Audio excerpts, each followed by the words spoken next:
Bonjour à tous, bonjour tout le monde, bonjour les fidèles lecteurs, ceux qui suivent sur Twitch. Bienvenue Joris. Si, bienvenue. Merci à toi. Rapidement, alors pour le coup, pour ceux qui ne le connaissent pas, j'accueille un invité, donc il a décidé de revenir dès le début de l'émission. Alors il est dans la sphère No Code France depuis un petit moment, je suis depuis 3-4 mois, hein, si je dis pas trop de bêtises. Bon, Ouais, même ouais, c'est ça.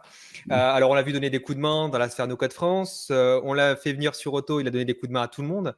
Alors, personnellement, j'ai entendu parler de toi à travers Thierry Martin, à travers justement l'outil merveilleux que tu as amené, qui est No Code X. Je vais dire No Code X parce que je préfère. Donc, du coup, merci, Joris, d'être loin d'un mois. On revient avec toi justement dans la suite de l'émission. On prendra le temps de se parler, on prendra le temps de te présenter. Rapidement, peut-être à moi chaud dans l'émission. Si tu veux participer, tu veux dire un petit mot avant de commencer? ouais, écoute, je suis ravi de cette invitation sur l'émission Bubble. Voilà, comme ça, on avait déjà un peu échangé et je trouve que c'était une super occasion de faire ce live. Et puis, je prends un peu quelques notes sur les news Bubble, parce que j'en avais fait pas mal. Et puis, c'est toujours bon d'en avoir. Et puis, voilà, faire une introduction à nos codes XT. Et puis, voilà, si je peux un peu mon parcours de dev peut aider un peu sur des avis pendant l'émission, c'est avec grand plaisir. Super, merci. Alors, pour cette émission, on va faire un petit peu plus court que d'habitude parce que l'objectif, c'est d'avoir tout clos à 15 heures. Alors, ce qu'il faut savoir, c'est qu'on va faire l'actualité, un tout petit peu la partie template et ensuite, on va partir vraiment sur NoCodeXT parce que je pense que c'est ce que beaucoup de gens attendent. Pour ceux qui n'ont pas encore connu l'outil, on va rapidement vous montrer un petit peu le plugin, comment ça se passe, ce que ça a apporté aussi. Et justement, on finira un petit point sur tes prédictions sur le futur du no-code, ta perception en tant que développeur sur la partie no-code, parce que c'est ça qui est aussi très intéressant. Parce que c'est rare qu'on ait des développeurs qui puissent s'exprimer sur la partie no-code directement, notamment sur différents outils. Et voilà, on est parti pour les actualités de la sphère no-code et surtout de Bubble. Alors, on est parti pour le petit partage d'écran. Alors, je partage mon écran, c'est parti tout de suite, ici. Alors, première chose, il y a eu donc une petite tweet. Oula, c'était pas le bon écran, c'est bon. Petit tweet de Made with Frame, donc de Frame, de l'outil phare de Gregory Jones, donc qui est le fondateur de Buildcamp. Alors, il l'annonce très rapidement. Alors, c'était pas sur ce tweet-là, mais globalement, ce qui est intéressant, c'est que vous allez voir de plus en plus ce que fait Made with Frame. En fait, ils annoncent que la version 3.0 va sortir. Alors, pourquoi 3.0? Pour l'instant, je ne suis pas arrivé à le trouver directement. Par contre, ce qui est très intéressant, c'est que vous avez de plus en plus d'informations. Alors, je vais le reprendre directement, notamment sur la partie catalogue. Hop. Ah, c'est marrant, je ne l'ai pas comme ça. Voilà, pardon. Frames, excusez-moi. Et donc, on voit de plus en plus la partie catalogue. Et maintenant, ils font même des masterclass. Donc, c'est assez intéressant. Des formations spécialisées plutôt, effectivement, sur l'aspect frames. Ça, c'est quelque chose qu'on va retrouver régulièrement. Donc là, pour le coup, c'est une communauté. Hein, c'est directement sur un circle, me semble-t-il. Donc, c'est assez intéressant de comment ça se passe. Et aussi, il y a directement, voilà, le site avec la partie catalogue. Donc, pour ceux qui connaissent un peu plus Frame, c'est un plugin Chrome. Pour l'instant, il est en 2.0, mais la 3.0 devrait bientôt arriver. Et en termes de preview, mais en fait, c'est une énorme bibliothèque de composants, de plus de 1000 composants. Ce qui est hyper intéressant, c'est qu'il y en a vraiment pour tous les goûts. Alors, attention, hein, quand on parle de bibliothèque de composants, on parle bien évidemment de composants de manière visuelle, on parle d'éléments. On ne parle pas de tout l'aspect workflow ni quoi que ce soit. Hein. Quand vous avez des éléments du style repeating group, en fait, ce sont des impressions, hein, ce sont des éléments qui sont posés comme ça. L'idée derrière Frame, c'est tout simplement de faire de la construction de landing page extrêmement rapide. C'est ça l'intérêt et de manière très visuelle. On est sur des templates qui sont plutôt blancs. On n'a pas vu beaucoup hein, des noirs, mais ce qui est intéressant, c'est que ça va totalement dans la logique de ce qu'on pourrait retrouver dans ce qu'a proposé Bubble. Alors pour ceux qui ne l'auraient pas vu, je vous remontre un petit peu rapidement on retrouve dans ce que va tenter de faire Bubble. Alors pour information, vous savez, je vous en avais parlé il y a 2 émissions, Bubble essaye de rajouter la bibliothèque componente. Alors est-ce qu'il me l'a enlevé? Voilà, bibliothèque componente. Bibliothèque componente par ici est en train de s'étoffer. Ce que j'ai l'impression, paradoxalement, c'est qu'ils récupèrent le fond et ils font une adaptation, ce qu'on n'avait pas avant. Alors on a quelques composants, hein, c'est pas non plus dingue, on n'est pas à la hauteur de Frames. Par contre, ce qui est intéressant, c'est qu'ils commencent à amener des composants qui sont adaptés au fond de l'image. Alors, est-ce que c'est le cas par rapport à une application noire? Il y a une détection automatique qui fait que les couleurs sont inversées, il y a récupération des couleurs, mais en tout cas, j'ai l'impression que ça a été le cas avec mon application. Peut-être parce qu'on a configuré les couleurs, je pense que ça va être le cas avec d'autres personnes, ce sera intéressant.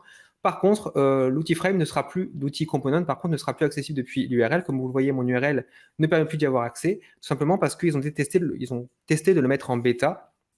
Alors, l'idée de la bêta, ça va être de mettre 50% d'utilisateurs qui auront accès à cette nouvelle feature, donc des nouveaux utilisateurs, et 50% non. Je pense que l'idée derrière tout ça, c'est de pouvoir justement pouvoir faire en sorte de tester si ça augmente l'adhésion, si ça augmente l'inscription à des applications payantes ou non. C'est un vrai choix, c'est une vraie question qu'on se pose. C'est est-ce que ça va vraiment aider au sign-up des nouveaux utilisateurs à s'inscrire et à payer? Pourquoi ne pas l'avoir mis directement à partir des forfaits free, enfin forfait payant, pardon, plutôt que free. Mais effectivement, si vous le faites comme ça, vous vous privez des gens qui voudraient l'utiliser, mais c'est peut-être une solution pour Bubble qui serait une bonne réflexion à voir, peut-être que ce soit un add-on qui soit rajouté par rapport aux choses payantes ou même peut-être un plugin qui soit rajouté que quand vous avez la capacité de payer des plugins parce que il faut savoir que vous, du moment que vous achetez quelque chose, vous y avez accès parce que ça peut être soit un subscribe, soit un achat direct. Et je crois que, faudrait pas dire de bêtises, mais je crois que la partie plugin, non, c'est bien ça. C'est que la partie plugin, en fait, ça n'est indépendant du paiement. Donc voilà.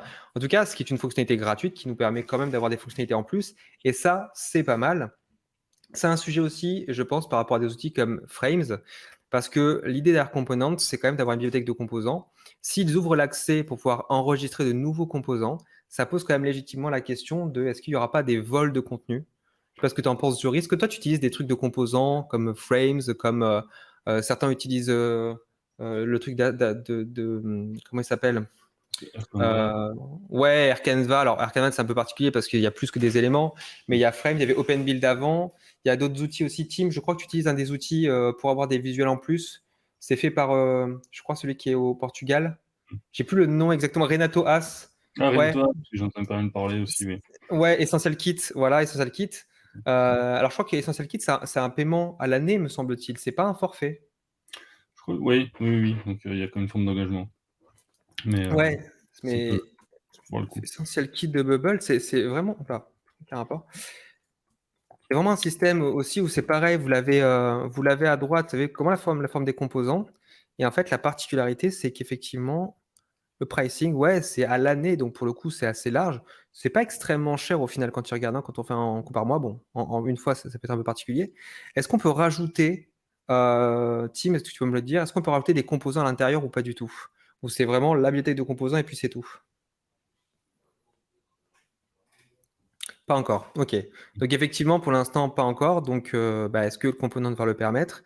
Il y a un sujet aussi qui est intéressant avec une autre boîte qui était... Putain, il y en a un autre qui faisait comme ça avec des guides et des repos au niveau design. J'ai plus le nom, mais que j'utilise aussi. De toute façon, j'utilise pas mal. On va le voir ici. Voilà, c'est Atomic Fusion, que je trouve très performant aussi. Il y en a trois. Atomic Fusion, me semble-t-il, ça a été posé par Didier Englert et ça a été récupéré parce que je crois qu'il a légué le droit par quelqu'un d'autre ou peut-être qu'il est associé, je ne sais pas. Mais effectivement, Atomic Fusion qui était assez puissant, j'ai trouvé aussi. Enfin bref, des sujets comme ça, il commence à en avoir de plus en plus. Je trouve ça extrêmement intéressant. C'est des outils d'aide au développement en fait, hein, tout simplement. Et on s'y retrouve, je pense, de plus en plus sur le côté un petit peu pro. Ah, c'est marrant, ils ont vraiment mis à jour les choses. Moi, ce que j'apprécie principalement sur Atomic Fusion, pour ceux qui ont suivi un peu l'émission, c'est les landing pages en fait. Je trouve que les landing pages, punaise, c'est des modèles très très rapides qui sont pas, qui sont assez faciles pour être pris en main, qui sont pas comme des templates. Et ils ont même rajouté un peu le côté workflow. Donc ça, c'est super intéressant pour ceux qui veulent utiliser. C'est plutôt très très cool. On a des templates qui sont vraiment beaux et de plus en plus d'UI kits en quelque sorte avec des forks qui peuvent être déposés par d'autres personnes. Enfin, je suis assez impressionné sur ce qu'on peut faire. Et l'empêche, mine de rien, tu commences à avoir pas mal de mecs qui se mettent dessus. Enfin, quand on regarde ça comme ça, il y a du contenu quand même, hein. Enfin, en tout cas, c'est bien fait. Je trouve ça bien, bien foutu. Et franchement, ça aide de plus en plus à faire du développement et c'est moins cher qu'un template. Ok. Oui. Ouais, puis je vois on peut commencer un peu à se questionner quand on voit la qualité de ces templates là. Ils sont propres, ils sont beaux à voir, donc il y a comme une certaine esthétique. Est-ce qu'on peut commencer à se dire, tiens, Bubble versus des outils comme Card qui font aussi des landing pages et qui ont un effet waouh aussi assez rapide. Alors moi, je suis complètement persuadé qu'on peut aller très très loin au niveau design. Je pense que ça y est, avec le nouvel éditeur, on a passé un peu l'écueil de se dire, OK, si vous voulez faire du design, on fait que du Webflow. Faire du Bubble, c'est que du fonctionnel, ça peut être un peu moche. Bien sûr, l'interface n'est pas forcément au niveau, mais ça, c'est un sujet qui est difficile parce qu'on est tous habitués. Enfin, moi, je vous rappelle que quand je suis passé... Toi, tu as connu l'ancien moteur responsive ou pas? L'ancien moteur qui était très... Alors, au départ, j'étais sans responsive, après j'ai attaqué le moteur responsive. Et ouais, bon, c'est censé être un peu le jour et la nuit, quoi. Après, je sais pas s'il y a eu Ouais, plusieurs versions, mais ouais. il y a eu une bêta, mais pour le coup, moi, ça m'a beaucoup perturbé parce que le modèle Flexbox, j'étais pas du tout habitué. Mmh. Comme quoi, si tu n'es pas du tout habitué à ce côté-là, un peu plus HTML, CSS, un peu plus web, en fait, Ouais. c'est un truc qui peut être compliqué à apprendre. Normalement, maintenant, au contraire, c'est génial et j'y vois totalement les intérêts. Mais au début, c'est vrai que j'étais très habitué au côté drag and drop et donc la capacité à fixer les éléments comme on le souhaitait. Oui, c'était parce que c'était des placements en absolu, ce qui, quand tu crées ta page, évidemment, c'est tellement plus naturel, mais du coup, tu perds tout le côté responsive, d'adaptation, etc., qui est un coup Exactement. de main à prendre. Il y a une rupture aussi dans le raisonnement, mais quand tu as pris le coup de main, après, ça régale, quoi. Ça, c'est clair. Mais c'est vrai que la rupture, c'est vrai qu'avant, qu'on posait ces éléments du plus central au plus extérieur, alors que maintenant, il faut faire l'inverse. On crée les sections qui vont créer les éléments, qui vont créer les groupes, et on va se retrouver au milieu au fur et à mesure. Et ça, c'est un délire qui était très, très particulier. Moi, j'ai eu du mal. Personnellement, j'ai eu beaucoup de mal. Certains, je sais, ne sont même pas passés au moteur responsive à cause de ça. Et surtout les anciennes applications, parce qu'il faut savoir qu'on a tellement trixé, contourné des règles, etc., pour avoir un affichage qui soit correct sur tous les supports, que déjà, bah, c'est refondre du boulot qui a déjà été fait, ce qui est déjà un peu pénible. Mais surtout de deux, ce qui est très chiant, c'est que bah, faut repartir sur un apprentissage, faut se remettre à jour, le transfert des pages il n'est pas évident. Enfin bref, la transition elle n'est pas évidente quand on part de l'ancien moteur vers le nouveau. Mais voilà, en tout cas c'est intéressant, ça fait partie des progressions qui font un gap de connaissances, qui sont assez rigolotes sur Bubble. Mais voilà, moi c'était un peu douloureux. Je suis passé un peu plus tardivement que les autres, je pense. J'étais motivé par d'autres, hein, heureusement, mais difficile quoi. Il y a eu aussi un bug, alors ça c'est pas de rapport avec les actualités, il y a un bug qui a remonté Rico. Je suis pas arrivé à le moi je suis pas arrivé à le refaire ce bug. Je suis très déçu de pas être arrivé à retrouver ce bug officiellement. Mais la fenêtre des styles serait apparemment mobile. En fait, je sais pas comment il arrive à le faire, mais surtout il arrive à choper une section alors qui moi n'existe pas chez moi, hein. Regardez, j'ai testé tout bête dans la partie style. Alors je vous dis, hein, pour moi c'est le premier sur la connerie, hein. J'étais totalement volontaire à faire ça. Mais effectivement, vous voyez, je ne suis pas arrivé à le retrouver. Très déçu de ne pas avoir la capacité. Mais finalement, c'est ça qui est intéressant. Apparemment, il y a certains plugins, il y a certains blocs qui peuvent être totalement mobiles, qui sont faits, je pense, d'une certaine façon. Mais je ne vois pas pourquoi ça aurait motivé ça sous forme de bloc. En tout cas, c'était assez rigolo. Et dernière chose en termes de bugs, ça a été remonté par Arnaud de la communauté, qui a remonté que les draggable elements n'étaient pas actifs, on ne pouvait pas les déplacer si on était sur le nouveau moteur. Donc ça, c'est intéressant. Ça veut dire qu'il y a quand même besoin de retour. Attention à ce que vous utilisez, parce que quand vous passez effectivement sur le nouveau moteur, il y a certaines choses qui peuvent ne plus fonctionner. Je n'ai pas constaté le bug parce que je ne suis pas allé refaire du draggable element pour l'instant, donc sur le nouveau moteur, mais bon, ça peut être intéressant quand même à vérifier. Dernière chose, je voulais faire un petit retour sur le No Code Days. Donc No Code Days, rapidement, c'était quoi? Alors je vous rappelle un petit peu, oups, non, voilà, c'est celui-là. Donc le No Code Days, on a fait un retour sur Marseille. C'était le premier événement en partenariat avec le CIC, Marseille Innovation, Rocky Team et No Code France, et du coup sur le soutien de la French Tech. L'idée, c'était quoi? C'était de faire un événement pour faire découvrir le no-code, évangéliser en partie sur ce qu'est le no-code, en plus sur du présentiel. Donc après les années Covid, etc., c'était quand même extrêmement intéressant. Il y a eu 4 ateliers, et donc pour ceux qui se sont inscrits, je vous ai directement envoyé les replays. Vous avez les replays aussi sur le Twitch No Code France. Thibaut est à la régie.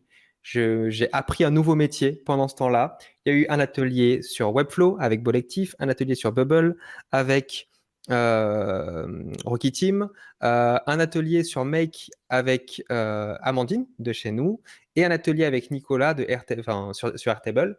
Et pour le coup, ce qui était intéressant, c'est que c'était le développement d'une application tout au long de la journée. Et c'était hyper intéressant parce que vous pouviez voir d'abord la landing page, ensuite l'application mobile, ensuite la base sur Airtable avec la récupération des data, et Make qui permettait de faire toutes les automatisations. Ça donnait un petit peu un enjeu où c'était rarement fait, c'est vraiment le développement d'une application en fil rouge, et c'était hyper cool. Il y aura les replays sur le Twitch No Code France. On le diffusera un peu plus tard sur Auto pour voir les replays de ceux qui voudraient voir ce qui s'est passé pendant la session. C'est une démonstration, c'est pas un atelier, c'est une démonstration, c'est important de le comprendre. Et dernier sujet, il y avait une table ronde. Il y avait une table ronde avec la participation des startups Netflow, Entrehelp, Locomedia et Prelo. Beaucoup de gens connaissent Prelo. Et le sujet, c'était comment passer de 0 à 13 millions sans code. Et le sujet, il a soulevé un point. On en a parlé tout à l'heure, Joris. Je pense que c'est extrêmement intéressant parce que toi, tu vis cette transition en tant que dev. Enfin, en tout cas, tu as dû vivre cette transition en tant que dev. C'est qu'aujourd'hui, en fait, on a tendance à faire du développement Bubble en étant seul. Très souvent, quand on commence, quand on se lance, et même un petit peu plus tard, on a l'habitude de travailler tout seul puisque c'est comme ça qu'on lance des projets.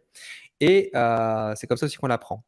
Le problème, et moi, c'était la première erreur que j'ai faite, c'est quand je commence à grossir, quand ma boîte commence à grossir et que je ne peux plus effectuer le développement seul, eh bien, j'ai besoin d'intégrer un deuxième développeur, voire de ne plus développer du tout et de transférer la connaissance. Et bien évidemment, patatras, j'ai pas de documentation. Qu'est-ce que c'est la documentation? C'est de dire qu'est-ce que j'ai fait à quel moment, c'est-à-dire comment j'ai conçu l'application, quelle est la structure que j'ai utilisée. J'ai pas fait de rangement, j'ai pas fait de folder, j'ai pas fait de tous les éléments qui me permettent de m'y retrouver. J'ai même pas fait de nom dans les actions, dans les éléments pour m'y retrouver. Et cette problématique-là, déjà de 1, c'est que ça fout un énorme bordel. C'est quelque chose, c'est même pas commentaire, enfin, ce qu'on appelle les commentaires en code. En fait, on explique en fait ce qu'on fait, et bien là, du coup, on le transfère pas à quelqu'un d'autre. Donc très souvent, la personne va mettre plus de difficultés à se mettre dans le projet. Et du coup, certaines applications, on a dû leur dire, hein, moi, il y a des personnes qui viennent me voir avec un produit qui est cassé ou qui a besoin d'être fini. Moi, je leur dis, mais on ne peut pas y toucher. Personne ne peut y toucher. C'est le bordel, on ne sait pas comment ça se passe. Et il y a aussi une problématique que je trouve un peu grave, c'est que tout le monde n'a pas le même niveau sur Bubble. Le niveau de conception, votre niveau d'abstraction, votre niveau de performance dépend aussi de votre niveau en Bubble. Vous pouvez pas être très bon techniquement sans avoir des réflexions sur comment optimiser, comment rendre performant workflow ou comment les rendre lisibles. Et ça veut dire que quand vous allez travailler, vous allez avoir des grosses différences et c'est un vrai problème. Et c'est un vrai problème que ces startups-là ont en partie réglé. Prelo, par exemple, Théo Roulant, c'est un sujet qu'on partage beaucoup. Ils ont travaillé sur une team où ils détectent que plus de 2 développeurs, ça ne fonctionne pas. Plus de 2 développeurs sur les core features, ça ne fonctionne pas. Sinon, il y a un écosystème qui peut se créer autour. Mais eux, leur sujet, c'est vraiment un PM, un designer et 2 développeurs, par exemple. Bubble, je parle toujours de Bubble. Et c'est comme ça qu'ils avancent. Bubble et Xano, et c'est comme ça qu'ils avancent. Pour le coup, c'est une vraie organisation et c'est des questions qu'on doit se poser. Parce que si j'en parle au niveau start-upper, les freelances aussi font pareil. En termes de développement, toi, tu travailles tout seul sur Bubble ou tu travailles peut-être en équipe, des fois dans certains projets? Ce projet principal sur lequel j'ai travaillé, on était plutôt en binôme maker et PM, Ok. qui est, voilà, qui est plus la PM, qui est plus le côté structurant, cadrant, mais d'un point de vue projet. Et moment en solo avec deux fois la présence d'un freelance pour épauler sur une petite période, mais essentiellement seul quand même. Ok. Oui, donc c'est aussi un sujet que tu. Et toi, du coup, quand tu développes, tu documentes un petit peu, tu as une façon de documenter ou pour le coup, c'est Inch'Allah, c'est pas grave. Alors, il y a ce que je veux faire, et des fois ce que je fais vraiment. Ok. Tout le monde, tout le monde. Voilà.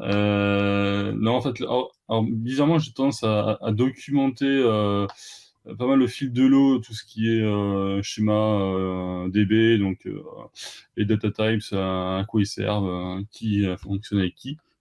J'utilise des outils type OEM-SQL ou du Miro pour faire ça. J'étais en train de montrer du Miro. Voilà, ouais, parce que pour ça, il faut du visuel, quoi. Après, faire aussi des descriptions dans les data types dans Bubble, parce que tu as une partie pour annoter. Donc, c'est bien d'avoir les deux. Après, le piège dans lequel faut pas tomber, c'est de faire la doc vers la fin de projet, parce qu'on se retrouve avec un tsunami de doc à faire, et puis c'est souvent le moment où on est plutôt focus sur la mise en prod, sur Correction de bugs. correction de bugs, affiner les réglages, etc. Donc on n'a pas envie d'être à cheval sur les deux. Donc, vraiment faire au fil de l'eau et pas négliger cette partie-là. C'est finalement un peu la philosophie Write First qui je pense a été pas mal mis en avant, justement avec le télétravail, le fait que les gens travaillaient plus en asynchrone et vraiment ouais, de documenter, même si c'est pas forcément, joli ou quoi, mais ou hyper structuré, mais on se prend une page sur un wiki, sur un Notion et puis on peut déjà formaliser un peu, si on parle de Bubble, quelle page on a? Dans ces pages-là, est-ce qu'on a des workflows front-end, aussi des workflows back-end? C'est ça. Quel est le rôle de chacun, et cetera. Enfin, Donc c'est un vrai sujet qu'on a mis au centre aussi, parce qu'on a déjà eu certaines difficultés. Donc là, voilà, on fait un petit peu le modèle base de données, on reprend les modèles un petit peu, on fait des workflows, des charts, on va dire des logigrammes, hein, tout simplement, avec des actions en fonction de ce qu'on veut mettre. Et l'objectif, c'est de se retrouver sur les différents chemins. Donc on a différentes complexités, mais l'idée, c'est de se retrouver dans le schéma. Et là, pour l'exemple, hein, là, les bases de données, donc ce qu'on fait souvent, c'est qu'on va utiliser des emojis pour s'y retrouver, avec la description stricte de ce qu'on fait. Et quand on regarde un peu notre base de données, on va se retrouver sur des trucs qui sont, ah, je l'ai pas là, mais des trucs qui sont assez costauds sur justement quel est le champ des descriptions, quel est le champ des éléments qui se remontent sur HubSpot par exemple, les option sets. Là, c'est des champs qui sont modifiables. Et en fait, on va recréer en fait une architecture. Et c'est ça qui rend intéressant les choses, c'est que quand tout le monde comprend le schéma, on peut tous avancer. Et sauf que souvent, c'est pas le cas parce que c'est connu uniquement par une personne. Et c'est ça qui est mmh mh. risqué. Wesley demande qu'est-ce que vous pensez quoi de DrawSQL? Alors, DrawSQL, je ne sais même pas ce que c'est, Wes. Mmh. Euh, On en a parlé, c'est- puis, Ça te parle pas? pas encore, ça ne saurait OK. tarder. Bah, apparemment, je pense que c'est la construction de schéma, oui, de la schéma Ah SQL oui. classique. Wesley a bossé sur un sujet qui est hyper intéressant, vraiment justement sur le sujet de documentation. Je pense que de plus en plus, on se retrouve sur des sujets essentiels de documentation et ça prouve qu'aussi il y a une maturité qui se fait. Et c'est ça qui est hyper intéressant à mon avis parce que on arrive sur de plus en plus des besoins qui sont stricts et clairs, sur des personnes qui avancent sur le développement de manière professionnelle. On avance sur la suite parce que je vois le temps passer. Je voudrais prendre un peu de temps avec Joris quand même. Donc, on va partir directement à la partie template. Alors, ce qui est bien, je vous rassure, c'est que la partie template va être extrêmement courte au final parce que la partie template, il n'y a pas grand-chose à se mettre sous la dent, clairement. Bon, sujet intéressant quand même, c'est la partie UI système. Euh, alors, quand tu développes sous Bubble, Joris, toi, tu me disais que tu n'utilisais pas forcément les trucs de composants. Est-ce que tu as des trucs de référence, je sais pas moi, une bibliothèque de components que tu te crées, que tu récupères, ou tu le fais finalement tout à la main sur le moment? Alors au début, j'avais fait tout à la main et puis, au final, partir from scratch, c'est quand même un peu violent. Donc,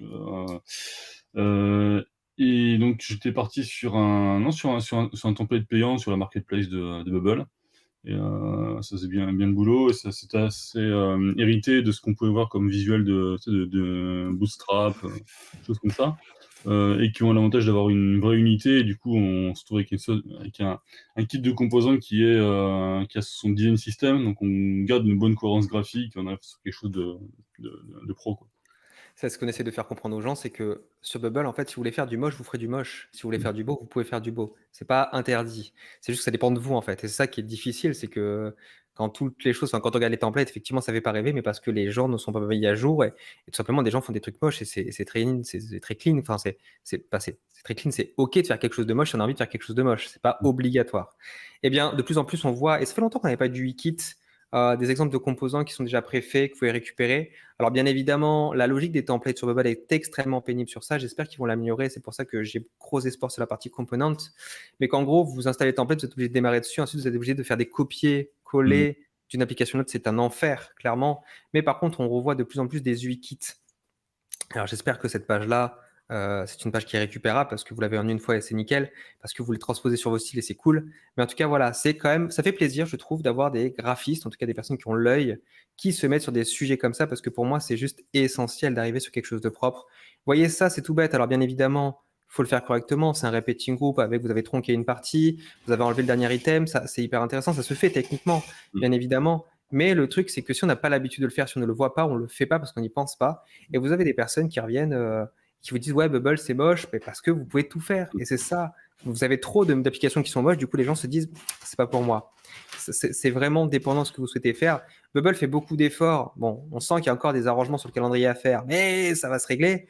Et surtout, là où ils font des efforts, alors ça c'est de l'HTML et CSS qui sont rajoutés dessus, ils ont fait des efforts sur des trucs tout bêtes comme la valeur et la couleur des éléments de placeholder, ce qu'on ne pouvait pas changer en amont. Donc, c'était un enfer pour une application en fond noir. Vous avez que le fond gris et c'est très chiant. Maintenant, ils ont corrigé ça. Mais c'est des choses qui s'améliorent. Là, vous voyez, les standards checkbox, elles s'améliorent. Les radio-boutons sont moins dégueulasses que qu'on a sur Bubble. Il y a des vrais efforts qui sont faits. Il y a vraiment des choses qui arrivent et ça fait plaisir de les voir, les tooltips aussi. Enfin, moi, je suis très content de voir ça. Alors qu'on est sur un style simple, hein, mais ça veut dire que ça avance. Et ça, pour moi, c'est juste un très bon signe. Je pense qu'il faut regarder en filigrane aussi ce qui se passe sur la sphère no-code, sur la sphère Bubble. Grâce à des choses comme ça, c'est extrêmement, je trouve, bon signe pour que les gens se mettent dessus.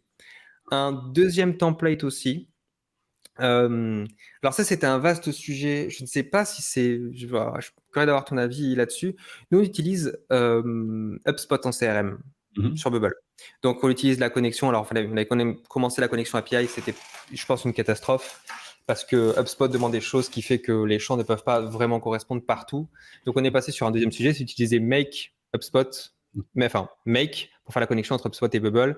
Et on a la remontée des erreurs, c'est beaucoup plus performant et on est très heureux comme ça. Et ça a été un changement grâce à Amandine qui nous a fait vraiment voir le potentiel de l'outil. Mais derrière, je me suis quand même posé moult fois la question. Pourquoi je ne ferais pas mon CRM en Bubble? Tu sais, connecté ou non, mais pour moi, c'est vrai que je pense, je suis bubbleophile dans le sens où j'ai vraiment envie de tout refaire, tous les outils qui me passent par la tête. J'ai envie de tout refaire en Bubble, même si c'est pas le plus adapté, c'est parce que j'ai l'habitude de l'outil et donc je peux y trouver un gain de performance parce que je suis habitué. Eh bien, cette personne a créé un CRM complet sur Bubble. Alors, des CRM sur Bubble, il y en a eu quelques-uns, c'est pas le premier. Par contre, là où c'est intéressant, c'est qu'il, je trouve, a repris la logique. Alors, il a pu pousser, il n'a pas poussé autant que je voulais, mais il a quand même repris la logique, je trouve, des deals qu'on retrouve sur Pipeline, qu'on retrouve sur HubSpot, avec la capacité d'avoir des opportunités. Alors, il n'y a pas le côté passage qu'on retrouverait à droite à gauche. Vous savez, le passage où on peut passer les deals avec différents pipelines. Je l'ai pas vu là. Ouais, non, il l'a pas fait, mais j'ai trouvé ça intéressant quand même dans l'idée de construction avec les contacts. Je me demande comment c'est relié, mais je pense que c'est le cas parce qu'on voit les associations, les entreprises, et je pense que ça fait vraiment partie des sujets. Toi, tu as bossé chez The Toolbox. Je sais que chez The Toolbox, le côté CRM interne, c'est ce qui faisait aussi pas mal avec Notion. C'est une vraie question. Pourquoi Notion au lieu d'un outil comme HubSpot pour faire du CRM en fait? Bon, moi, j'ai pas la spécialité Notion, parce que j'étais plus sur le volet mission making. Après, oui, tu peux très bien faire du CRM sur Notion. Il y aura des limitations. Et, après, ils sont plus à créer des templates, mais ça, après, c'est un peu hors de mon périmètre. Question piège. Ok, j'insiste pas dessus. De toute façon, on va pouvoir passer à justement prendre un peu plus de temps pour discuter de toi, parce que c'est le moment de l'invité de la semaine. Alors, on va prendre un moment, regarde, hop, on va s'enlever, on va se retirer le petit écran. On pourra laisser que tu montes ton écran pour la présentation de NoCodeXT. J'arrive pas, j'arrive vraiment à NoCodeXT, c'est... Vous voulez. On va le garder comme je le souhaite. Est-ce que tu pourrais déjà commencer par te présenter en quelques mots?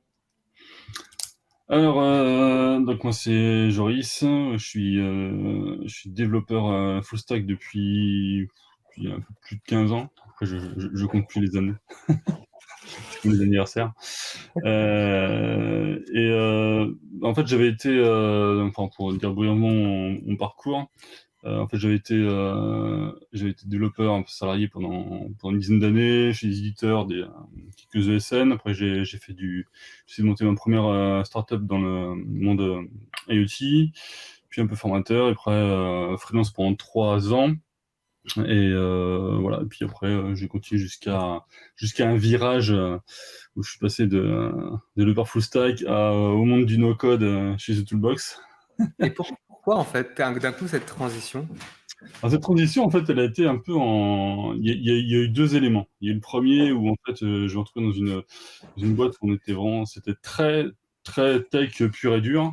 Et au fur et à mesure où on développait la fonctionnalité, je me rendais compte qu'il y avait plutôt que de toujours réinventer la roue, on distinguait des outils experts qui arrivaient, notamment des Stripe, etc., Et, mais, enfin, même aussi des outils plus orientés CRM sur lesquels en fait on était en train de tout internaliser. Je me suis dit mais pourquoi pas les utiliser? Et en fait, quand j'ai commencé à proposer ça, il y a quand même une certaine réticence. Et en fait, je n'avais pas forcément fait attention que je touchais un peu à l'identité du développeur. C'est-à-dire que le développeur, il est là pour développer. L'ego, Voilà, l'ego, non, l'identité. il y avait de ça. Et plus j'en proposais, parce que ça commençait à me sauter aux yeux, qu'on était là plus pour développer un produit que finalement que pour faire que de la tech. Je sentais qu'il y avait vraiment ce barrage-là. Et au final, ça a été une question de vision qui a divergé. Et je me suis dit, bon, bah, il y a quelque chose de nouveau, quelque chose qui change dans ma perception des choses, et il est temps d'aller voir d'autres choses. Et voilà, le mouvement no code a déjà commencé et ça devenait une sorte d'évidence, quoi. Et le deuxième volet, ça a été en fait, je suis associé sur un projet avec un ami où on développe une plateforme de courtage en électricité et en gaz. Et on avait commencé ça il y a 2-3 ans. Et au départ, j'étais parti sur une stack classique de développement, etc. Et il s'avérait que mon associé, lui, il est plutôt commercial. Et il voulait avoir son autonomie pour regarder les données, pour faire des projections, pour faire ses graphes, etc. Et je me suis dit, mais là, si je fais avec une stack technique classique, ben, il n'aura aucune autonomie. Il faudra toujours qu'il passe par moi pour faire quoi que ce soit. C'est pas possible, quoi. Donc, j'ai commencé avec à l'époque, c'était du parse serveur, qui était un peu, qui fait partie un peu du monde du no-code, parce que tu peux aller visualiser tes données, etc. Voilà, t'es pas obligé d'être tech pour l'utiliser. Et voilà, ça fait que conforter la vision que j'en avais, quoi. Ok. Et suite à ça, ouais, après, j'ai commencé à discuter, je sais plus exactement comment, via LinkedIn avec Jérémy et Florence de Toolbox, et puis on a commencé à se comprendre, quoi. Et c'est à ce moment-là que tu es rentré chez The Toolbox. C'est à ce moment que je suis rentré chez The Toolbox, parce que au départ, bah, ils avaient vraiment un accent très no-code, et puis ils ont vu qu'ils commençaient à avoir des missions sur lesquelles ils commençaient à avoir besoin de la tech, qu'ils n'avaient pas de tech. Ah, ok. Ils font de la tech du coup maintenant un petit peu sur les makers? Bah, alors, on était à la tech, on était deux, donc on était plutôt sur la partie web application et automatisation, et une autre personne plus sur la partie un peu data et optimisation de process. Et voilà, donc ils avaient besoin de quelqu'un d'un peu plus senior aussi pour s'occuper voilà, pour être à la fois un peu hybride entre des applis no-code et puis des applis sur lesquelles ben, le no-code est parfois limité, et où il faut quand même coder des choses pour faire les maillons manquants, en fait. C'est même comme ça qu'on contourne les règles, hein. C'est même comme ça qu'on arrive à optimiser un outil no-code, parce que la plupart des outils no-code ne sont pas des black box, contrairement à ce qu'on pourrait penser. Au contraire, il y a plein de façons d'en exploser les contours, notamment même y compris sur Bubble aussi. Il y a des choses où même on peut, les fameuses limites HDS et serveur santé, etc.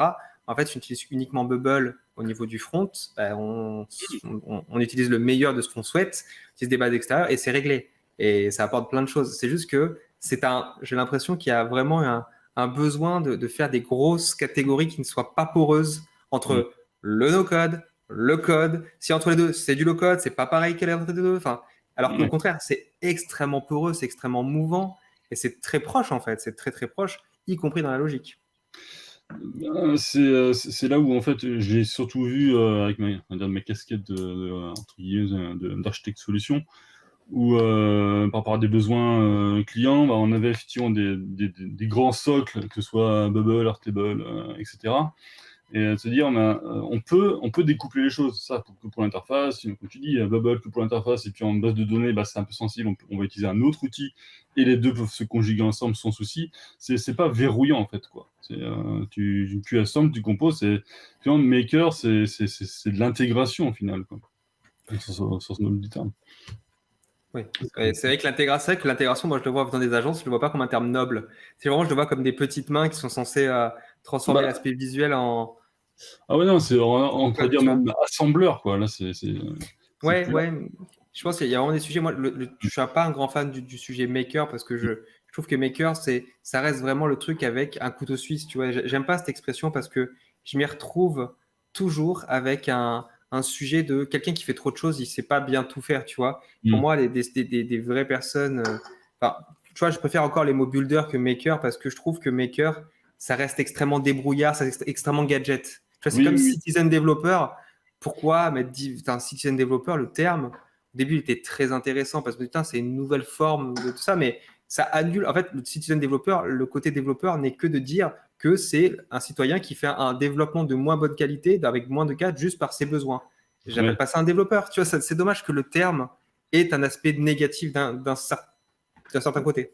Ouais, bah, c'est comme à l'époque où il y avait les développeurs et puis les webmasters qui étaient lui plutôt le bidouilleur, etc. On revient un peu dans le même sujet. Et je vois aussi pas mal de posts en ce moment, maker versus le product builder. Voilà, on a Ouais, vraiment une scission, voilà, c'est pas forcément les mêmes sémantiques ni les mêmes choses derrière. Donc, c'est vrai que je pense qu'on pourrait en reparler. Moi non plus, je suis pas fan du terme product builder, même si je me sens plus proche de ça, parce que je trouve qu'il y a la notion de PM qui est très importante, que j'en trouve pas partout. Et j'ai l'impression qu'il y a de grosses cases, on généralise beaucoup et que moi je découpe beaucoup. Alors, il y a des choses qui vont évoluer, c'est hyper intéressant, je pense. Il y a vraiment un sujet avec Milan, donc il faudrait qu'on en parle et j'ai vraiment envie de pouvoir en discuter dans une émission parce qu'il se rapproche de ce côté formation aussi. Parce que pour moi, le product builder, pour moi, c'est un non-sens aussi. Au sens de multi-outils, c'est un non-sens. Au sens de Bubble, ça peut être autre chose. Mais pour moi, c'est différent d'un développeur Bubble.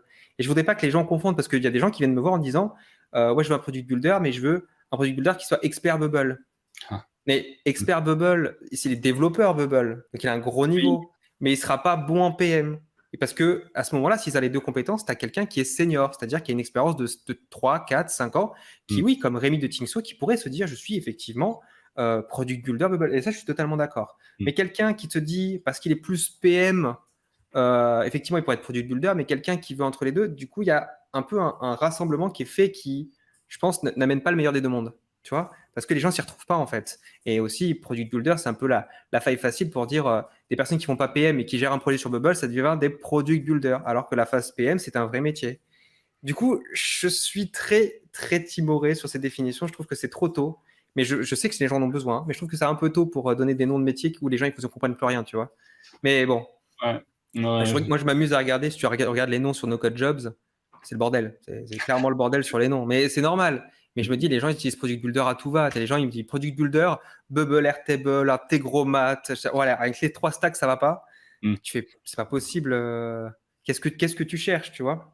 Ouais, question de périmètre, et puis même le product builder sera pas forcément, pourrait être éventuellement plus agnostique à un outil en particulier, quoi.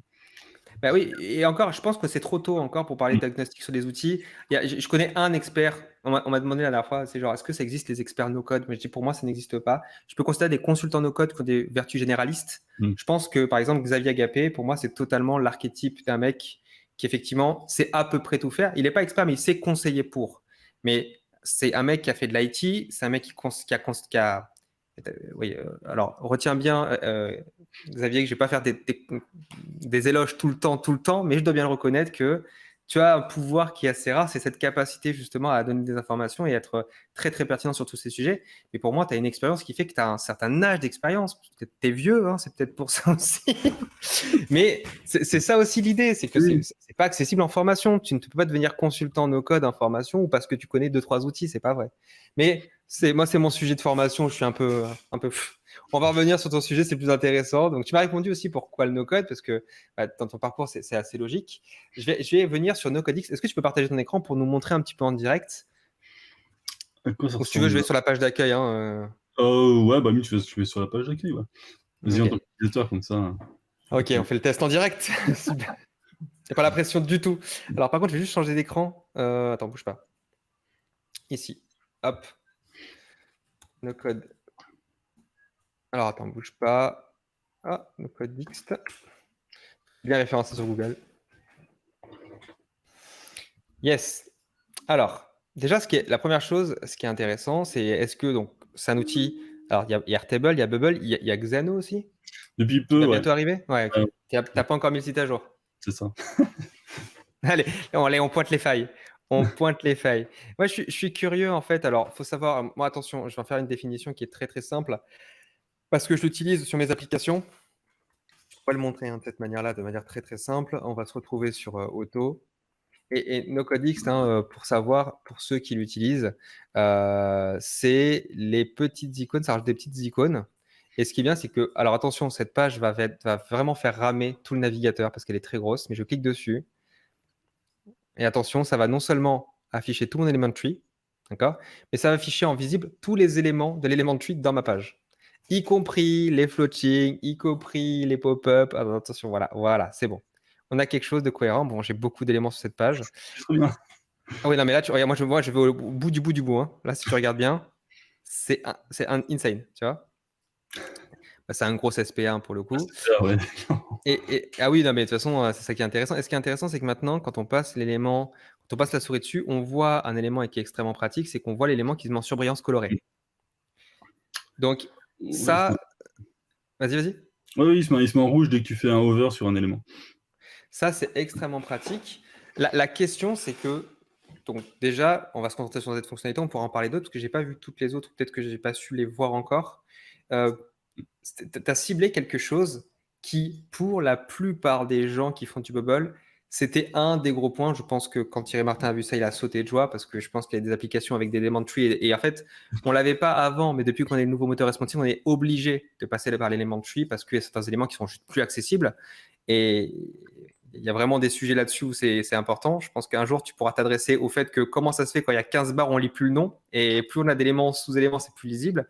Mais tu as trouvé un sujet qui agaçait beaucoup de gens. Est-ce que finalement, c'est le sujet que tu as pris au départ pour créer ton outil, ou finalement, pour toi, c'était un truc qui t'a emmerdé un jour, tu t'es dit, je vais faire du code, je vais faire un plugin pour moi, m'arranger la vie, et je vais le donner accessible aux autres?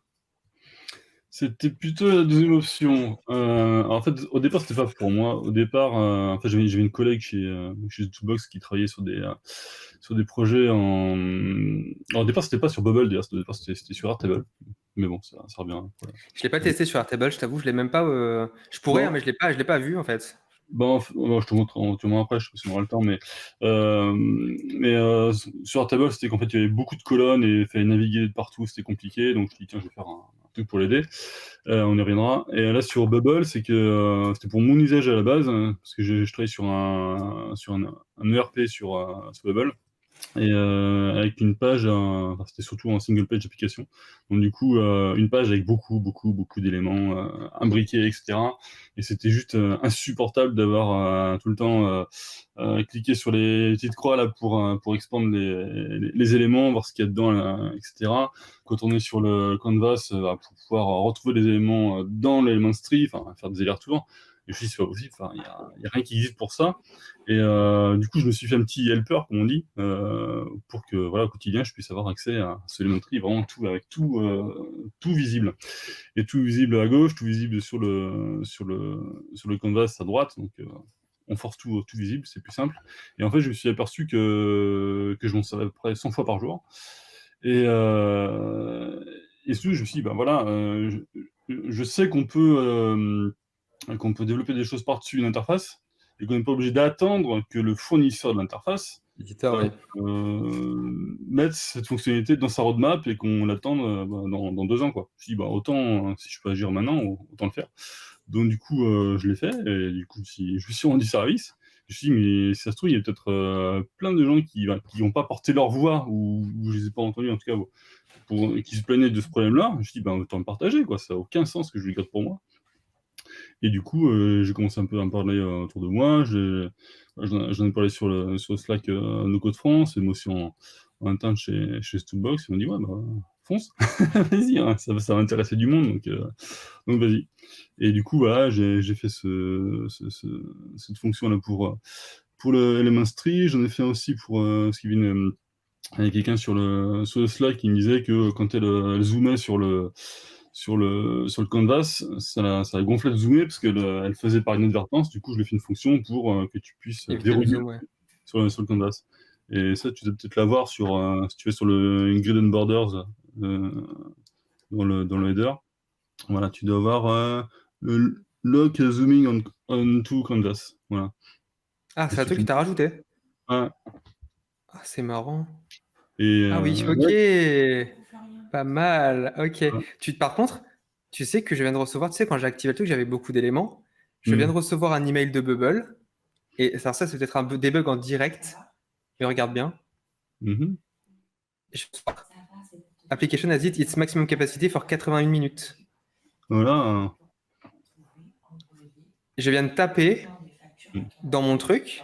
Alors bien évidemment, attention parce que faut voir, mais je crois que c'est à cause de ça potentiellement que ça m'a. Est-ce que ça peut afficher mon sur le côté serveur ou c'est que mon navigateur? Parce que c'est bizarre ça. Ah, tu parles du plugin? Est-ce qu'il aurait une influence? Ouais.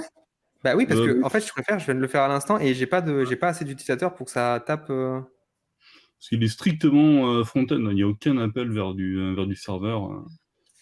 C'est C'est vraiment marrant ça. Pourquoi que, ça? que l'interface. 86 minutes. Ouais, 86 minutes. Ah, c'est bizarre parce que regarde, j'ai pas de t'as pas d'utilisateur. 40%. Ah bah non, t'as raison, parce que en fait, CPU usage, c'est étrange. Non, j'ai pas eu de. Alors, je vais le voir après, hein, parce qu'à mon avis, là, je vais avoir du retard là-dessus, mais c'est marrant, je sais pas ce qui s'est passé. Ok, non, je pensais que c'était ça, mais peut-être ça n'a pas de rapport. Je refais mes tests de mon côté, mais effectivement, il y a un vrai sujet qui s'est passé à l'instant. Peut-être, je me dis, bon, peut-être pas aucun rapport, tu vois, mais intéressant à Ah, voir quand même. ouais, je regarde aussi moi, dans mes logs, voir s'il n'y a pas des effets de bord sur mes overs, des choses comme ça que j'aurais pas vu. Mais Ouais, non, ça fait pas de. Ça fait que, voilà, ça fait c'est pas augmenter censé, ouais. non, mais il y a pas de. Moi, j'ai pas d'appel serveur parce que j'ai pas d'intérêt à en faire en fait. Ah, mais je me Donc, demande comment ils détectent les problématiques, parce que là, c'est pareil. Tu vois, là, j'ai fait qu'une évolution qui n'a d'impact que sur la version test. hmm. Donc, ce n'est pas censé impacter ma version live. Donc, pourquoi il m'envoie une détection tu vois, c'est aussi une bonne question. Ah ouais, Là, ça c'est pareil, c'est une vraie question que je me pose toujours, c'est est-ce qu'on voit les stats de la test ou est-ce qu'on voit les stats de la live? Parce que, ah bah non, tu vois, non, c'est la live qui a pété. C'est la live qui a fait une maximum capacity, sans que je sache pourquoi. Ah non, c'est bien ça. Pourtant, c'est les mêmes. Bizarre, écoute, je sais pas si ça. Non, je pense pas que c'est un effet. Pourtant, c'est vraiment la même heure, hein. C'est bizarre. C'est très bizarre. 1h58, c'est logique, il y a un décalage, tu vois, 2 heures. Ouais, je sais pas. On verra bien. Et web request, tu vois, donc c'est que du front, hein. Ouais. Mais, Étrange. Fetching data? Non, ça peut pas. Non, c'est pas de ton côté alors. non, c'est pas. Ok, non, intéressant. Par contre, ils ont poussé les trucs, hein, ça c'est cool. Il n'y a pas autant de choses avant. Ok, Non, pardon. techniquement, le plugin travaille uniquement sur ce qu'on appelle le. Ouais, sur le front, ouais. Ouais, voilà, donc ça n'a pas de. Non, c'est bizarre, ouais, je demanderai en interne, c'est très cool. On avance un peu, effectivement, là, je me suis perdu dans le temps. Tu disais que tu avais fait Xano, que tu l'as pas mis pour l'instant dans Codext. Enfin, pour l'instant, tu l'as pas lancé sur ta page. Donc, tu as fait Xano. T'as Hmm. apporté quoi sur Xano d'ailleurs en fonction? Alors sur Xano, bah, je peux peut-être le montrer par contre. Vas-y, vas-y. Hop, hein. Si j'arrive bien à le faire. Ok, sur Xano, il y a deux choses. La première, c'est quand tu arrives sur la partie API, pour chaque ressource, tu as les endpoints, etc. Et en fait, jusqu'à présent, tu pouvais pas réduire tes endpoints. Donc, si tu en avais beaucoup, il fallait beaucoup scroller, c'était un peu pénible. Donc là, là, j'ai rajouté le Il y a plugin de et ouais. tu as un chevron et du coup, tu peux les réduire. Tu C'est que peux, de l'HTML, et après, tu peux tout réduire. c'est que de l'HTML CSS quoi, que tu as rajouté par-dessus. Ouais, c'est vrai, c'est HTML, CSS avec avec des événements, de l'injection, quoi. Donc, c'est pas d'y voir plus clair. Et il y a un deuxième aspect, c'est quand tu vas sur un endpoint. Là, bon, là, j'ai pas un exemple qui est très probant parce qu'il est pas très gros, mais c'est quelqu'un dans la communauté qui m'en a parlé, qui me disait, attends, c'est sur ça. Que quand tu avais plein d'éléments, tu pouvais pas les réduire ou les expandre, pareil. Attends, je vais voir Hmm. si je peux le faire. Hop, comme ça. Ouais. Ah, voilà, tu vois. Donc là, j'ai un gros. En fait, là, si tu es sur endpoint, en fait, tu peux créer des variables, tu peux créer des conditions qui vont te permettre de récupérer de la donnée, de la transformer et de la renvoyer. Et là, tu as plein de conditions et toutes ces conditions-là, ça fait beaucoup de données, c'est très verbeux. Et tu veux pouvoir, par exemple, prendre tes blocs et puis les réduire. Là, je pense que je le réduis, etc. Ouais, donc ça rend beaucoup plus lisible, quoi. Voilà, c'est en carrément plus lisible. Et ça, c'est un truc qui est pas prévu de base par Xano. Ils ont même, tu vois, t'as un chevron qui est là, mais en fait, ce chevron, il sert à rien parce que c'est juste pour inviter à faire Ouais, un c'est un plus, ouais. truc. Et ils n'ont rien pour faire ça. Donc, il y avait juste un truc, tu peux juste cliquer sur l'œil pour griser le bloc, mais tu rien pour réduire.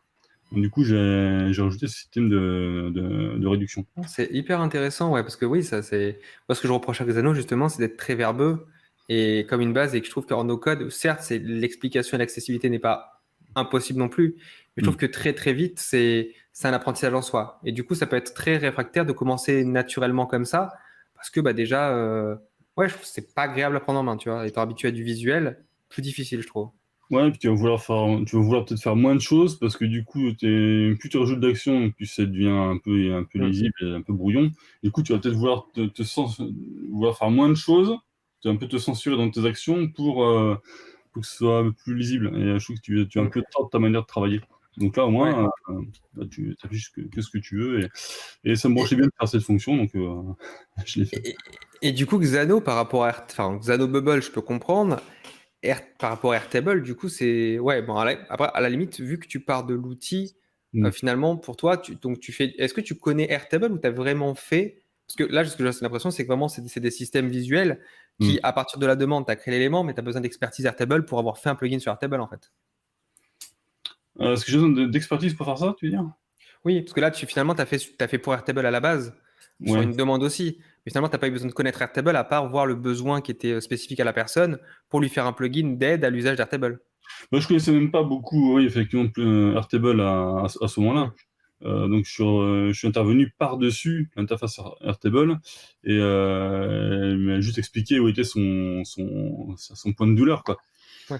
Donc, non, j'avais pas besoin d'avoir une connaissance approfondie à l'usage d'Airtable. Ok. Et une roadmap des futurs. Enfin, tu n'es pas obligé t'es pas obligé de répondre, hein, mais je Mhm. pense que ça en intéresserait beaucoup. Une roadmap des futures fonctionnalités, ou en tout cas des futurs outils peut-être sur lesquels tu vas te placer Mhm. sur NoCodeX. Les futurs. Alors déjà, il y a un truc qui a été pas mal demandé, c'est que certaines features que j'avais mis, elles existaient de facto. Et donc l'idée, c'est de mettre aussi un système d'options, parce que j'ai pas forcément vocation à forcer l'usage de telle ou telle fonction. Oui, Donc, en exemple, si on affiche tous les éléments, on pourrait choisir par exemple dans les éléments de suite de n'afficher que les groupes, les repeating groups et non pas les floating groups ou les pop-up, par par exemple. exemple, de pouvoir filtrer Ok. là-dessus. Là, j'ai fait l'erreur à un moment donné, de faire un test justement pour verrouiller le zoom. Bah, au départ, il était activé par défaut, donc ça, on pouvait plus zoomer, dézoomer. Donc, j'ai pris un peu de ça. Et après, sur les prochains, il y aura pour Airtable de pouvoir grouper des colonnes dans une table, les grouper par sujet, par domaine fonctionnel, par catégorie. Donc on va faire ça. De pouvoir aussi, après, il y aura un gros volet, ça va être de pouvoir partager ces settings d'un onglet à l'autre, d'un ordi à l'autre, suivant si on utilise plusieurs ordis, si on veut partager des settings du plugin entre collaborateurs. Donc c'est ce que j'appelle un peu le NoCodeXT Cloud, on va dire. Hmm. Avoir la notion de partage de ces settings. Et même d'un usage plus entreprise en fait, d'un Non, usage plus collaboratif en fait. collaborative, donc de manière plus industrialisée et vraiment parce que faire de distribuer en fait sur les navigateurs des équipes dans différents services qui utilisent ces outils. Là, ce que je prévois, c'est alors, j'aimerais essayer de faire un système un peu de versionning sur Airtable Scripting parce que actuellement on peut pas. Enfin, tu écris ton code, mais tu peux pas le versionner nulle part. Donc, je voulais intégrer ça avec du GitHub ou voir s'il y a d'autres systèmes qui sont peut-être un peu plus user-friendly que de GitHub. Et côté Bubble, il y a un truc qui me tient assez à cœur, ce serait de pouvoir, dans la partie workflow, de pouvoir drag and dropper un workflow dans un dossier. Mais vraiment, tu sais, vraiment visuellement, Ah ouais, mais oui, évidemment. tu le Ah oui. ranges, il pourrait éventuellement prendre la même couleur ou pas. Enfin voilà, il y a des options Ah comme mais ça. oui, ce serait un truc évident, effectivement. Voilà. Et que visuellement aussi, tu vois, les dossiers de workflow Bubble, visuellement, la police est toute petite, on voit pas trop. Si les gestes sont un C'est peu grands. c'est mal foutu. Mm. Je suis totalement d'accord. Il y a vraiment des sujets. En fait, il y a des sujets, bah, alors, comme on le disait, hein, de productivité, hein, d'amélioration des sujets. Le fait de pouvoir renommer les workflows aussi correctement et pas être bloqué parce que dès que tu mets une condition, bah, elle s'affiche aussi. Enfin, il y a Mm. plein de sujets qui sont hyper intéressants. Mais par contre, ça veut dire que globalement, si j'ouvre le SaaS sur un autre outil qui ne possède pas, enfin, qui possède pas, dire, on est d'accord, ton outil ne va pas, et c'est pour rassurer certaines personnes, ton outil n'impacte pas la base Bubble. C'est une surcouche en fait. Ça ne Ouais, change pas, voilà, ça ne change pas l'usage d'un endroit à l'autre. C'est vraiment une aide visuelle. ouais, c'est une aide visuelle.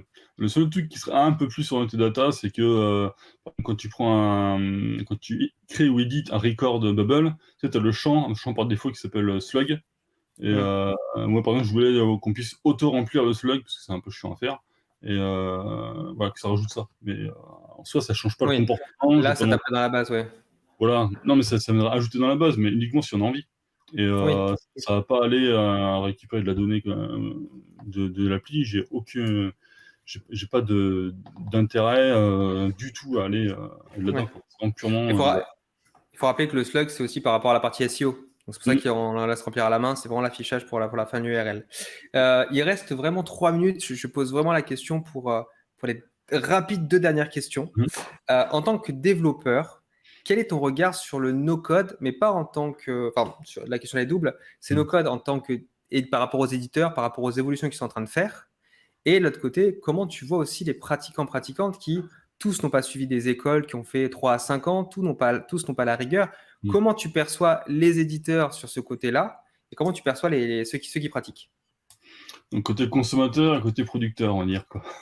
Si tu peux le résumer comme ça aussi, je voulais pas avoir un mercantile trop poussé. Ça reste des termes très galvaudés, mais bon, c'est pas grave. Moi, je vois les no-code un peu comme une évolution assez logique, hein, du développement où ça rend l'informatique plus accessible. J'ai rencontré plein d'entrepreneurs qui me disaient: «Ah, j'ai une idée, je viens de monter un truc, mais j'ai pas une armée de développeurs, je cherche un CTO et on me dit que c'est pas le moment, et cetera». Donc je suis un peu perdu. Et donc c'est toujours assez frustrant, et j'avais pas forcément de réponse à l'époque. Et là, je trouve que ça fait une bouffée d'air frais, le code, d'avoir cette accessibilité-là. Voilà, j'avais notamment entendu des Rex voilà, de Bellicassa, voilà, Magali, qui expliquait son parcours là-dessus, et je trouve que ça rentrait à fond dedans, quoi. Donc, où elle a gagné largement en autonomie, elle a pris la main dessus. Donc Tout à fait, ouais. voilà, c'est un exemple parmi d'autres, mais voilà, qui est assez révélateur.